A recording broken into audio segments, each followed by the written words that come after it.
voilà, on se retrouve aujourd'hui pour une nouvelle vidéo qui sera la vidéo la plus attendue je pense sur ma chaîne, puisque aujourd'hui je vais vous parler de ceux-ci qui sont les 1, 2, 3, 4, 5 livres. Bon, je vous spoil un petit peu avec ceci. Ce sont les 5 livres que j'ai... Enfin mes 5 livres préférés, mes 5 livres préférés de tous les temps, de la vie, de la galaxie tout entière. Voilà, je commence juste avec une petite information, une petite demande, je ne sais pas comment on peut dire. Assez régulièrement des abonnés, des personnes me demandent si je veux organiser, un meet-up, genre que vous puissiez me rencontrer. Je suis absolument pas à l'aise avec cette idée, je suis désolée. Je suis mal à l'aise, je n'imagine pas que des gens vont venir pour moi. Par contre, au mois de mai, je vais aller à Paris, je vais rester 3 jours, enfin 2 jours et quelques à Paris. Et j'avais une question pour vous, enfin je vous propose plutôt de me rejoindre. En fait il y a un restaurant coréen, je ne sais plus où à Paris, mais je vous donnerai les informations si vous êtes intéressés. Dites-le moi en commentaire ou en DM sur Instagram, même si j'ai déjà fait ma demande là-bas. Le but en fait ce serait d'aller manger dans un restaurant coréen qui propose aussi une activité karaoké, genre c'est buffet à volonté, enfin c'est nourriture à volonté au restaurant, et vous pouvez profiter du karaoké, je crois que c'est une vingtaine d'euros, donc voilà, ça reste quand même abordable en termes de prix. Et je vous propose la date du vendredi 20 ou du samedi 21 mai. Donc c'est assez rapproché, c'est là maintenant tout de suite. C'est aussi pour ça que je tourne cette vidéo assez rapidement, pour vous donner cette information. Si jamais vous avez envie de manger coréen et de chanter avec moi, venez, vous êtes libre de venir ou pas, voilà. Sachez juste que niveau anxiété, je serai assez haute, et la copine qui m'accompagne est complètement ouverte à ce genre de choses, enfin vraiment, elle connaît aussi les crises d'angoisse et compagnie, donc soyez certains que vous ne serez absolument pas jugés. Je ne sais absolument pas chanter, je bois très peu d'alcool, je ne peux pas avec mon traitement, donc voilà. Ça va pas être le genre de soirée où on va se mettre à l'envers et que ça va être horrible, c'est vraiment juste chill, donc voilà, bref. Maintenant que les messages est passé, on va pouvoir parler de mes livres préférés. Je vais commencer par mes 2 préférés, genre vraiment mes 2 livres dont je vous parle tout le temps, mais je vous ai jamais expliqué pourquoi, donc c'est parti. Mon livre préféré de tous les temps, c'est L'Attrape-Cœur de Salinger. C'est un classique de la littérature américaine, qui est incroyable et qui n'a que 2 teams. Soit vous allez adorer ce livre, soit vous allez le détester. Il n'existe que 2 familles. J'adore cette édition. Alors oui, j'en ai eu 40 000 et à un moment donné je me suis dit Pauline, il faut te séparer de certains livres. J'avais prêté mon ouvrage original à mon oncle et j'aime le fait qu'il soit parti avec lui, donc voilà, bref. Ceci est la couverture américaine qui a été faite du coup en France, bref, voilà. De quoi parle ceci? Ici on va suivre Holden. Pourquoi ton chat s'appelle Holden? Holden Caulfield. Je suis très jalouse aussi d'Audrey du Souffle des mots qui a appelé son chat Alaska à cause de Looking for Alaska, qui est un autre de mes romans préférés. On en parlera juste après. Voilà, bref, L'Attrape-Cœur de Salinger. Salinger est très controversé, il a fait partie d'une secte. Si vous lisez ses autres ouvrages qui sont des nouvelles assez problématiques, assez... un peu what the fuck quand même. C'est très dommage d'avoir un auteur qui ait pu écrire ce bouquin qui est incroyable et qui a aussi pu écrire d'autres choses un peu... voilà. Bref, L'Attrape-Cœur, ça parle de Holden Caulfield qui est dans un pensionnat pour garçons, qui va décider de le quitter pour partir un peu à l'aventure à New York. Il va rencontrer plein de personnes qui vont parler de sa vie, et en fait il y a une chose qui m'a beaucoup marquée dans ces livres, c'est une citation qui est maintenant tatouée sur ma cuisse depuis quelques années. C'est concrètement, c'est dans l'idée où vont les canards de Central Park lorsque le lac est gelé, qui est une personnification de la mort, genre où est-ce qu'on va, enfin plutôt une métaphore, où est-ce qu'on va quand on meurt en fait, ça parle de ça. Holden, c'est un personnage qui est très... il est dépressif, hein, clairement. Certaines personnes disent qu'il est autiste, je trouve que il est un petit peu trop ouvert sur le monde pour une personne autiste, surtout pour un garçon, surtout vu l'époque à laquelle il est écrit. Je ne pense pas, je pense que vraiment on est plus sur un personnage dépressif. J'adore cette histoire. Je l'ai lu quand j'étais en cours d'auxiliaire de vie, si vous voulez tout savoir. J'avais 18 ans passés, j'étais à ma 2e ou 3e dépression. J'étais au bout de ma vie, je n'en pouvais plus, j'étais dans une formation pour adultes, je ne trouvais pas ma place. C'était compliqué avec une de mes meilleures amies de l'époque, j'avais très peu d'amis. J'étais un peu dans le fandom de One Direction, mais pas complètement, j'étais très très mal, et j'ai lu ce bouquin. Et il est un peu what the fuck parce que c'est écrit de manière parlée. C'est-à-dire que je vais aller là-bas, que je vais faire ça, c'est écrit comme ça. Littéralement que Q-U apostrophe je. Et c'est très bizarre. Au début j'étais là mais pourquoi? Je l'ai lu en 3 trajets de train parce que j'avais une demi-heure de train puis une demi-heure de métro, donc je l'ai lu pendant ces trajets. Et sur le coup j'étais un peu genre il y a des choses bien mais il y a des trucs un peu bizarres et en même temps j'ai pas compris genre quel est le but de ce livre et qu'est-ce que... Voilà, je vous avoue très sincèrement que j'avais voulu le lire parce qu'il était beaucoup ressorti dans des séries américaines que je regardais à l'époque, genre Pretty Little Liars, sûrement les frères Scott ou un truc dans le genre. Non, c'était un peu plus tard. Ah non, The Vampire Diaries, peut-être qu'ils en parlent, enfin bref. C'était vraiment les séries dédiées aux adolescents que j'adorais regarder à l'époque, parce que j'étais une adolescente. Il était souvent mentionné, l'attrape-cœur de Salinger, du coup j'étais curieuse de savoir pourquoi ils en parlaient autant. Et en fait c'est ce livre aussi qui m'a fait rentrer dans la littérature classique américaine. Nos classiques en France sont très vieux, sont très...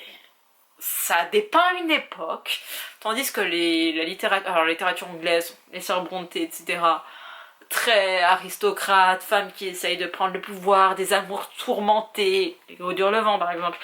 Vous voyez le genre. La littérature américaine, je l'ai connue via ce livre et ensuite j'en ai lu d'autres. C'est beaucoup plus centré sur les personnages, sur la quête de soi et c'est vraiment ce que je recherche dans les livres. Donc voilà. Holden c'est un personnage qui m'a beaucoup marqué et si j'ai bien aimé le livre quand je l'ai lu à 18-19 ans, au fil des années c'est un livre qui a continué de me marquer et j'ai continué de me dire où est-ce qu'on va quand est-ce qu'on crève, enfin quand on crève, où vont les canards de Central Park lorsque le lac est gelé. Et j'étais là mais putain mais c'est tellement vrai, genre où est-ce qu'ils vont pour... Ah! Et il rencontre plein de gens qui le font évoluer et lui-même il se remet en question, il parle beaucoup des filles et a une façon un peu vulgaire de parler des filles. Et en même temps c'est très sensible parce qu'il a perdu un de ses proches et du coup on parle aussi de deuil. On parle du fait quand même que c'est un garçon qui a décidé de quitter son pensionnat pour partir un peu à l'aventure à New York alors qu'il connaît personne. Et oh là là, vraiment c'est un livre qui est incroyable. Je sais qu'il plaira pas à tout le monde, qu'il n'a pas plu à tout le monde, mais personnellement c'était tellement un raz-de-marée. Genre vraiment au fil des années il a continué de me marquer, je l'ai lu en anglais. C'est un peu différent de ma lecture française, je l'ai pas vécu de la même manière, surtout que j'ai eu un peu plus de mal avec le vocabulaire, mais en même temps genre, pouah, et j'adore relire assez régulièrement des citations en fait sur internet, j'adore repasser, les relire, être là, oh purée c'est vrai, et je retombe amoureuse de ce livre éperdument et c'est, oh là là, voilà, j'ai adoré ce livre. L'autre livre dont je vous parle tout le temps c'est Qui es-tu Alaska de John Green. Alors, cette édition n'est pas du tout trouvable, c'est une édition en hardback magnifico. Voilà, c'est Qui es-tu Alaska, parce qu'à chaque fois je le dis en anglais, c'est Qui es-tu Alaska. Il y a 500 exemplaires et celui-ci est le 322e. Il y a quelques années en fait, Gallimard a organisé un concours, il fallait aller chez votre libraire ou dans un espace culturel et je sais plus ce qu'il fallait dire et en gros on tirait au sort et vous pouviez gagner soit un bouquin, soit des marque-pages, soit des pins, ce genre de choses. Je me souviens de la scène, donc vraiment ça m'a marqué. Je me revois encore avec mon père qui me ramenait dans ma ville, dans mon ancien appart. Et je lui dis papa est-ce qu'on peut faire un détour et passer à Cultura? Il me dit oui si tu veux, on va à Cultura. Et au tirage au sort je gagne d'exemplaires comme ceci, magnifico magnifique. Et j'étais là genre wow. Et je lui dis attends je vais rentrer chez moi, je vais aller imagine je le gagne 2 fois, je pourrais le faire gagner à des gens, ça va être trop bien. Je sais pas si j'avais une chaîne YouTube à l'époque, je ne pense pas, je pense que c'est très très lointain donc je ne pense pas. C'était une édition spéciale pour le 10e anniversaire de ce livre, donc vraiment je vais chez ma libraire, je ne gagne pas le livre mais je gagne des marque-pages avec un pin. Et j'étais là genre waouh mais j'ai le complément, c'est trop bien. Et j'ai encore ces marque-pages, pas tous mais j'en ai encore certains, mais vraiment c'était la folie dans ma tête, dans mon corps, de partout. Qui es-tu Alaska? Alors je ne l'ai absolument pas vu venir, je peux vous le décrire comme c'est le livre, c'est le roman que j'aurais aimé écrire. À chaque fois c'est une question qui revient, quel roman t'aurais aimé? Celui-ci. Celui-ci j'aurais aimé l'écrire, j'aurais aimé être capable d'écrire ça. Il y a tout ce que j'aime dedans. Ici on me demande donc qui es-tu Alaska, looking for Alaska. Et on ne suit pas du tout Alaska. Dans cette histoire, on va suivre Miles, qui est un garçon qui a décidé d'aller en pensionnat parce que il n'a pas forcément d'amis au lycée. Il fait une fête de départ où il y a, enfin ses parents décident d'organiser ça. Il il y a que 2 personnes qui sont venues et c'est même pas ses amis parce qu'il a jamais vraiment eu d'amis, de bande d'amis, de groupe d'amis comme ça. C'est la première fois et du coup il va rencontrer de nouvelles personnes dans ce pensionnat et il va se construire, en fait il va devenir un nouveau Miles. C'est un adolescent, ça implique plein de choses, au niveau sexualité aussi, c'est hyper intéressant, c'est très bien fait, on décrit vraiment parfaitement l'adolescence, c'est... Voilà. Et Miles a cette particularité parce que il dit on est tous de la même manière, enfin notre premier mot à tous ou presque, ça va être papa, ça va être maman, ça va être ce genre de trucs très très courts, ballons, des trucs très faciles à dire pour un bébé, pour un jeune enfant. Mais par contre on a tous une phrase de fin quoi, on a tous une grande... Enfin, on dit tous quelque chose au moment de notre mort, et lui son gros kiff c'est de mémoriser les derniers mots, les dernières paroles de personnes connues, donc d'écrivains, je crois, de poètes, ce genre de choses. Et il y en a qui sont incroyables, et il y en a d'autres qui sont très banales, et Miles, avec son groupe d'amis, il va y avoir une fille qui est un peu genre... Waouh! C'est un peu la Effie de Skins, mais version plus soft et beaucoup plus attachante pour moi. Genre vraiment, j'ai pas du tout aimé les personnages d'Effie. Est-ce que finalement c'est parce qu'on a la même maladie? Je ne sais pas. Mais je l'avais pas du tout aimé à l'époque et je ne l'ai pas re-regardé depuis. Et je suis pas sûre que Skins s'est très bien vieilli. Et je suis pas sûre que genre la Pauline adolescente tourmentée, elle est un petit peu... Elle a grandi maintenant. Je suis pas sûre que j'aimerais toujours, mais bref. Alaska, c'est une fille qui est très solaire, qui est en même temps très tourmentée. C'est genre un ouragan. Elle est comparée à un ouragan. Elle peut être hyper joyeuse, hyper... C'est pour ça que le côté bipolaire est peut-être... Je ne sais pas si elle l'est, je n'arrive pas à déterminer, mais elle a un côté très mystérieux. Pourquoi Alaska? Pourquoi est-ce qu'elle s'appelle comme un état? C'est pas son vrai nom, c'est genre waouh. C'est... Elle est un peu fofolle et un peu genre vraiment solaire et en même temps elle a un côté très sombre et elle a un copain qui est plus âgé qu'elle, mais en même temps elle traîne tout le temps avec Miles et elle a un vrai crush pour Miles, mais en même temps Miles elle le trouve immature et à la fois elle le trouve mature parce qu'il a ce truc de mémoriser les phrases célèbres, enfin les dernières phrases, les dernières paroles de personnes connues, et elle trouve ça un peu genre waouh c'est trop bizarre, mais en même temps ça fait sa singularité, genre waouh il est trop cool. Et Miles va aussi avoir une petite amie, il va évoluer etc, et Alaska va toujours rester un peu son grand amour.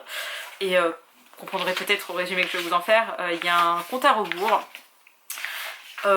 donc on est 136 jours avant quand on commence, voilà, enfin il y a une introduction et après il y a 136 jours avant. Et j'ai commencé ce livre, alors j'ai rencontré une copine qui était en concours, bref on s'en fout, et les 100 premières pages sont assez longues et on sait pas trop où on va. Mais alors après, et une fois que les décomptes est fini, j'étais là genre... Pardon. Non. Non. Donc j'ai relu, j'ai re-relu. Et j'étais là non mais c'est pas possible, qu'est-ce qui s'est passé? Et en fait tout ça, ça correspond à la suite du bouquin. Et je me suis dit mais attends, mais puisqu'il nous a sorti ça, qu'est-ce que ça peut être après? Qu'est-ce qui peut sortir de... Non, ça s'arrête ici, c'est la fin, ça marque la fin. Et non, ça marque pas la fin. On va nous apprendre la reconstruction, on va nous apprendre à l'acceptation aussi. C'est ouf, ce roman est ouf. Je ne peux pas vous dire parce que je vais vous spoiler. Déjà en vous disant qu'il y a un compte à rebours, je vous spoil un petit peu, mais j'étais là, mais... Et j'ai écrit une histoire qui est plus ou moins inspirée de ça. Et oh là là, mon dieu, j'aime trop cette histoire. Mais il faudrait que je la retravaille encore une fois. Mais oh là là, mon dieu, mais ce livre... un ascenseur émotionnel, c'était trop bien. Et il y a tellement de citations qui sont hyper fortes et oh mais quel kiff de lecture, vraiment le meilleur young adult qui existe. Il y a tous les éléments, il y a tout ce qu'il faut, il y a de l'amour, il y a des questionnements. Alors oui c'est très hétérocentré, mais pour l'époque c'était bien, genre il a dû être écrit il y a 14 ans, 15 ans.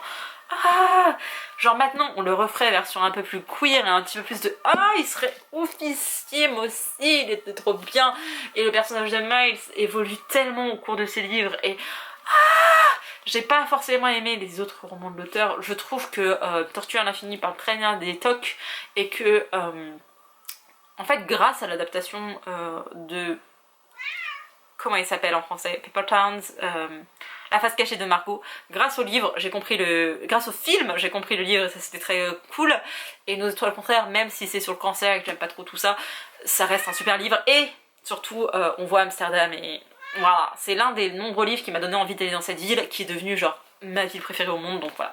Bref, on parle pas de ça, on parle pas de l'auteur, mais il est très très cool ce livre et je sais pas s'il a bien vieilli, je sais pas si vous allez l'aimer comme moi je l'ai aimé ou si vous l'avez aimé comme moi je l'ai aimé, mais oh je l'aime trop.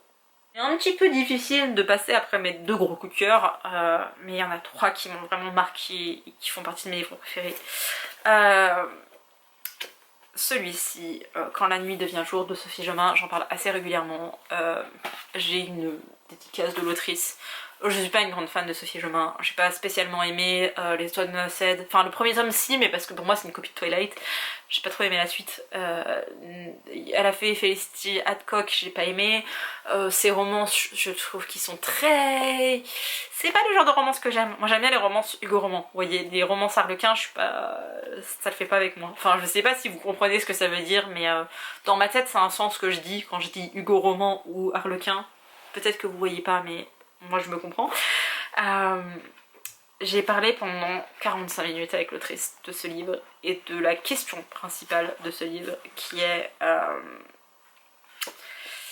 l'euthanasie, qui est le suicide médicalement assisté. C'est le suicide médicalement assisté qui est mis en application dans certains pays frontaliers à la France, dont la Suisse et la Belgique. La France, je pense qu'on est beaucoup trop catholique et beaucoup trop... les médecins font ce qu'ils veulent. Il en est de même de l'IVG, alors que l'IVG c'est illégal, donc voilà. On a encore beaucoup de progrès à faire, parce que même je connais la fin de vie, je pense que je l'ai assez côtoyée dans ma sphère professionnelle comme dans ma sphère privée, et que, ok, il y a de l'assistanat, mais le pouce serein qui est un petit peu rapide, on connaît aussi, bref.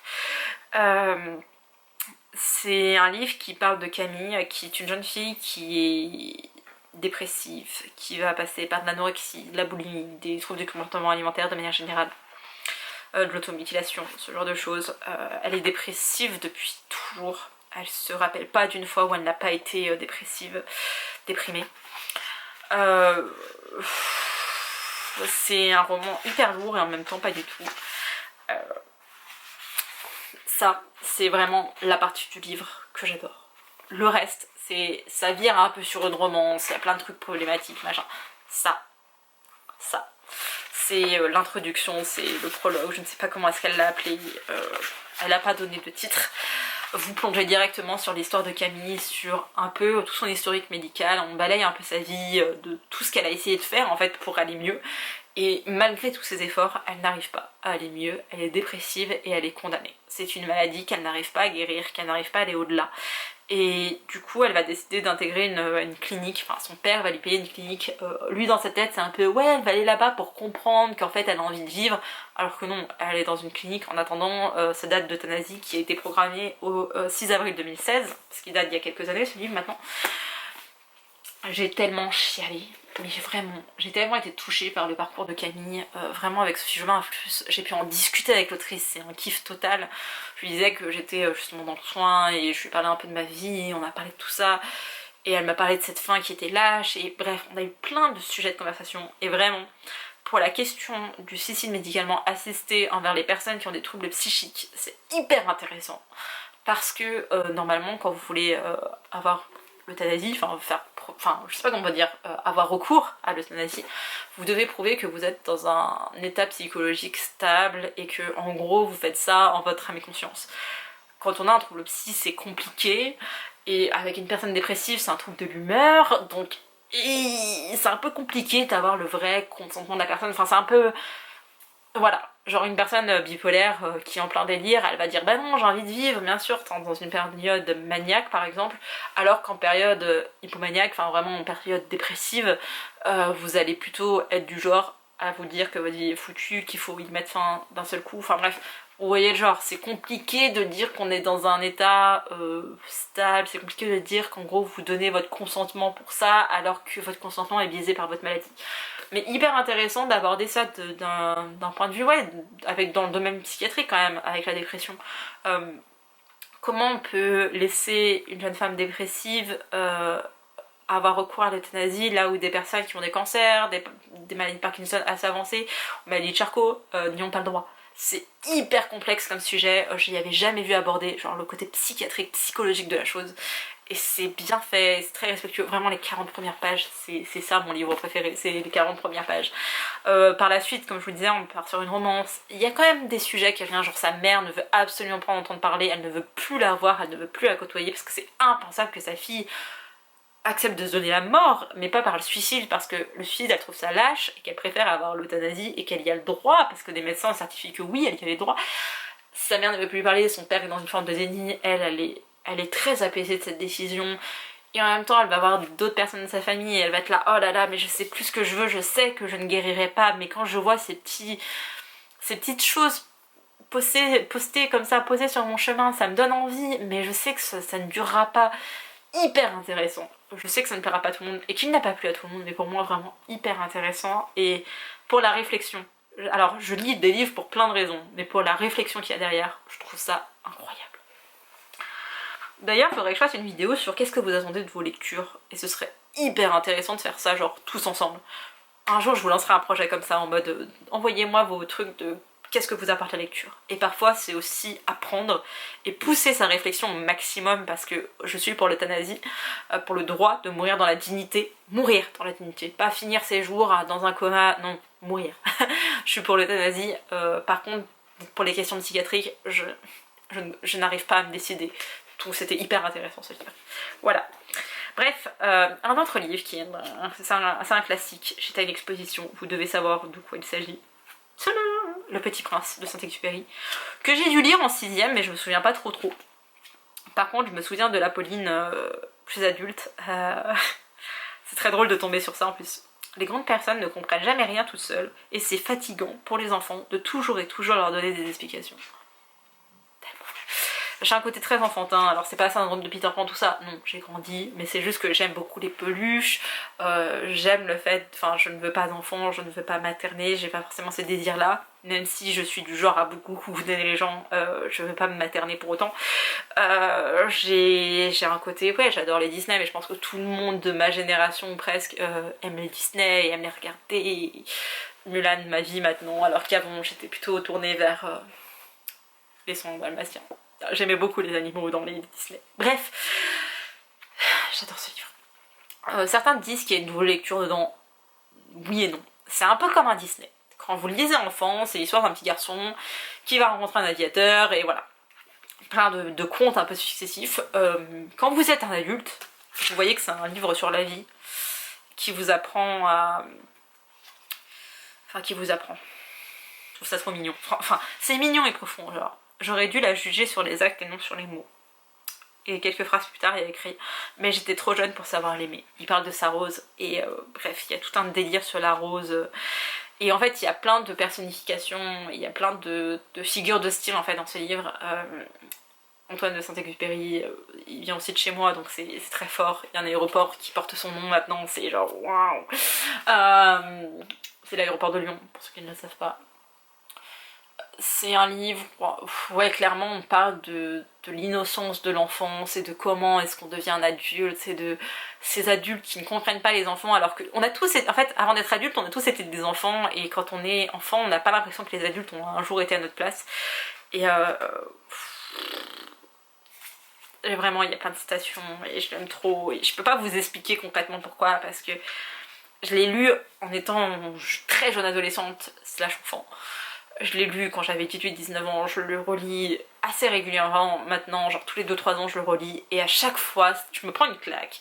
Pourtant c'est pas un livre de ouf, ça reste quand même écrit pour les enfants, mais je sais pas, il a quelque chose et ça m'apaise en fait de savoir que d'autres personnes vivent la même chose que moi et voilà,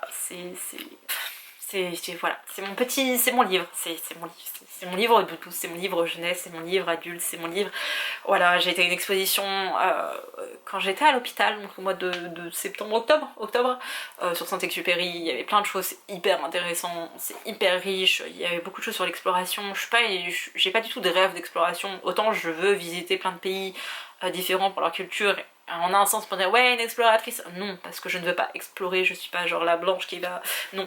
C'est plus que je m'intéresse et j'ai envie de comprendre un peu comment fonctionne le monde ailleurs et voir ce qu'on pourrait faire pour l'améliorer et je suis curieuse et voilà et c'est un tel régal pour ça et vraiment ça apprend la vie et c'est trop beau et c'est très bien fait et je trouve qu'on a différentes lectures possibles donc voilà. Et le dernier qui a rien à voir avec les autres c'est Le joueur d'échecs de Stefan Zweig. On pourrait parler du joueur d'échecs, mais je vais vous parler surtout du thème profond de ce livre qui est la torture psychologique. Ici on se situe... Alors, il y a d'un côté l'aspect très joueur d'échecs, etc. On se trouve sur un bateau, je sais plus exactement les éléments parce que c'est pas ce qui m'a le plus marqué dans ma lecture. On se trouve sur un bateau où un homme regarde deux hommes jouer aux échecs et en fait le type... est hyper calé, il donne des astuces et tout, et il va jouer, je crois, à son tour aux échecs. Et il explique pourquoi en fait il en est venu à jouer aux échecs. Et en fait on se trouve pendant la période de la Seconde Guerre mondiale. Stefan Zweig a vécu en France, je ne sais plus son origine. On se trouve après pendant la Seconde Guerre mondiale où un homme va être capturé, va être enfermé dans une pièce. Et en fait la plus grosse souffrance possible pour un homme, enfin pour un homme avec un grand H, c'est la solitude, c'est n'avoir aucun contact humain. Il n'y a rien de pire en fait que ça. Les quartiers d'isolement en prison ont été créés comme une sorte de punition et en même temps de protection, moyen de protection, mais c'est une telle souffrance psychologique de ne pouvoir parler à personne et de ne pas pouvoir se divertir par quelconque manière que ce soit. C'est vraiment la pire torture possible. On se dit oh mais non t'inquiète, non. Il y a une... je sais qu'il y en existe à Paris, il y en a peut-être ailleurs dans le monde c'est sûr, en France aussi peut-être, des salles insonorisées. C'est-à-dire que quand vous vivez dans une ville normale, même quand il n'y a pas de bruit autour de vous, il y a toujours du bruit. Les meubles font du bruit, les murs font du bruit, une maison fait du bruit, une structure fait du bruit. Les salles insonorisées n'existent et en fait vous êtes seul. Vous vous mettez dedans. Vous êtes seul avec vous-même et il n'y a pas de... Même si vous tentez de parler, il n'y a pas de réverbération en fait de votre voix. C'est comme si elle tombait dans le néant, c'est comme si vous étiez dans le néant. Et ça, c'est une salle où vous ne pouvez pas rester au-delà d'un certain temps, autrement vous devenez fou.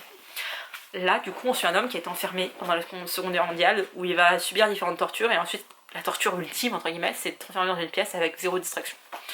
Et un jour, un soldat allemand va faire tomber, ou il va le dérober, je ne sais plus dans quelles circonstances, mais il va se retrouver avec un livre qui parle d'échecs, la stratégie des échecs, les stratégies d'échecs. L'échec, le jeu. Et cet homme, il n'a tellement rien à faire, il a tellement zéro distraction possible, qu'il va apprendre à jouer aux échecs, et toutes les combinaisons, et tout comment ça fonctionne avec un bouquin. Et en fait, sa seule occupation dans la journée, la seule chose pour laquelle il vit, c'est ce livre. Ce livre va devenir une telle obsession qu'il va devenir fou. Il va devenir fou à cause de ce bouquin. Et ensuite, on retourne sur ce bateau. Je vous raconte toute l'histoire, mais en même temps, je vous donne pas tous les éléments de l'histoire. Et il est très court, donc vraiment, il fait 111 pages. En format poche de chez J'ai lu. Non, livre de poche, pardon. On va retourner sur le bateau et on va comprendre en fait de pourquoi est-ce qu'il a appris les échecs et c'est à cause de ça. Mais ce livre, vraiment pour moi c'était une telle pépite et l'écriture, la plume, la traduction de Stefan Zweig, je suis même pas sûre que ce soit une traduction parce qu'il a vécu en France, si c'était traduit de l'allemand. Je crois qu'il est... J'ai pas envie de dire de bêtises donc on va rien dire, mais il me semble qu'il est allemand. C'est une telle claque dans la gueule. Vraiment je l'ai lu et j'étais là mais je savais pas quoi m'attendre. Je me suis juste dit ouais c'est un classique, faut lire un peu des classiques Pauline. Et après j'ai découvert Stefan Zweig et j'ai fait ah mais en fait le gars il en a là-dedans quoi, il a écrit plein de choses, il a vécu un peu de partout, hyper intéressant avec son épouse et tout, vraiment ça a l'air d'être un mec bien, c'est con à dire mais ça a l'air d'être un mec bien. Et l'époque à laquelle il a vécu, Seconde Guerre mondiale, pas trop ouf pour lui.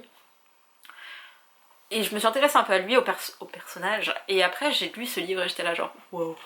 Et il y a pratiquement, je crois même pas, enfin si il y a 2-3 dialogues, mais autrement c'est quand même des gros pavés comme ça narratifs, voilà. Mais c'est tellement prenant, et j'avais écrit à mon oncle, c'est le fameux livre où si tu commences tu ne pourras pas le lâcher avant la fin. C'est l'un de mes classiques préférés. C'est l'un de mes livres préférés tout court. C'est un livre qui m'a beaucoup marqué, je n'ai lu qu'une fois pourtant, mais il m'a tellement marqué, je m'attendais tellement pas à ça. C'était aussi peut-être une époque où je lisais plus de romans et plus de young adult que maintenant, et j'étais peut-être un peu plus renfermée là-dedans, peut-être que j'avais moins l'habitude de lire ce genre d'histoire, mais vraiment ça a été genre waouh, masterpiece quoi, vraiment chef-d'œuvre. Encore maintenant, je peux que vous le conseiller, c'est vraiment déjà Stefan Zweig c'est très abordable, et quand tu as plutôt un classique de la littérature française, c'est pas français mais vous voyez ce que je veux dire, l'auteur a résidé en France, mais quand vous avez un classique pareil, mais ça vous donne juste envie d'en lire d'autres, c'est pas du Zola, c'est pas du Maupassant, c'est pas...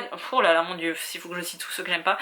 Bref, c'est vraiment un classique et un petit trésor. Et le fait que ce soit dans un monde un peu plus actuel, où on peut se dire que, bah clairement, mes grands-parents ont vécu la guerre, donc même si maintenant ils sont décédés pour une partie d'entre eux, ils ont vécu la guerre, ils ont vécu la destruction et tout ce qui va avec, la peur et la famine pour certains.